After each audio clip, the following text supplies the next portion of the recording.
So this was for the quick introduction. I have already introduced myself. Let's go to the table of contents. So start with who should be an ideal candidate who should be aspiring to be a data architect. So it really is about this chart in the end, right? This simple pyramid that Salesforce has created and has not updated in a while. So this is how you go about becoming eventually a certified technical architect, which is, I think, you must also be aspiring to be one day, and so am I. You have to be actually be decisive about which path are you going to go forward first, right?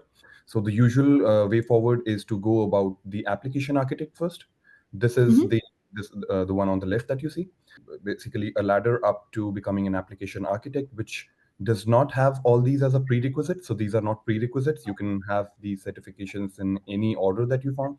Which brings me to another question, Sneha. Do you have any of these certifications as of yet? So you can actually go about doing this in any order, but the order of preference for someone who has started off as a developer should be Mm-hmm. first two you should go about is the app builder and PD1, any order, right? Because that really doesn't matter, right?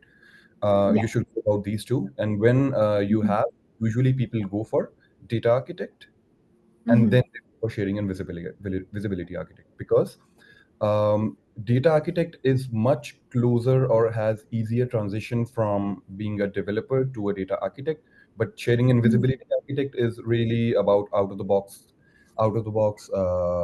sharing and visibility rules that Salesforce has set up for us to manage any organization, right?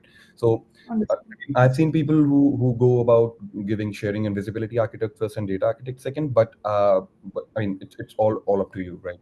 But if you ask my preference or the ones that I have seen, people go for data architect first, and then they go about in getting sharing and visibility architect.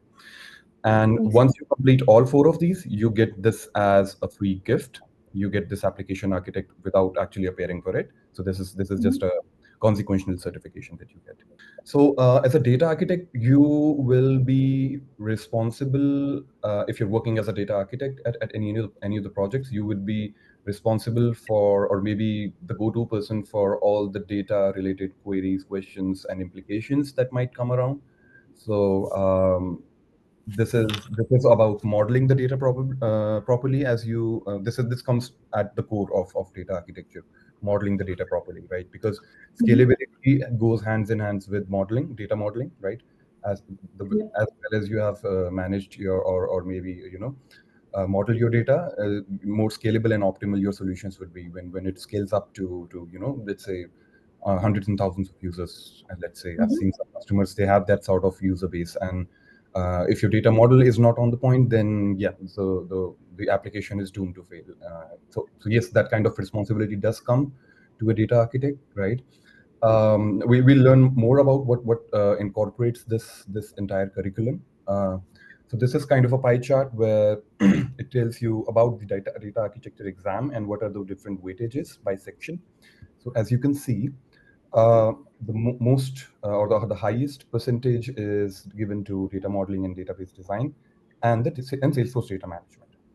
And along with that, you have LDV considerations, or the large data volume consideration. That is about Mm-hmm. also a fourth of the entire weightage, right? So this we'll get into these topics one by one when we go forward. But as you can see, it's the right or more optimal way to kind of prepare for these certifications is to get your modeling concepts, your data management concepts, and your LDV concepts in place, and then you have enough chances to you know uh, get over the minimum required percentage. That's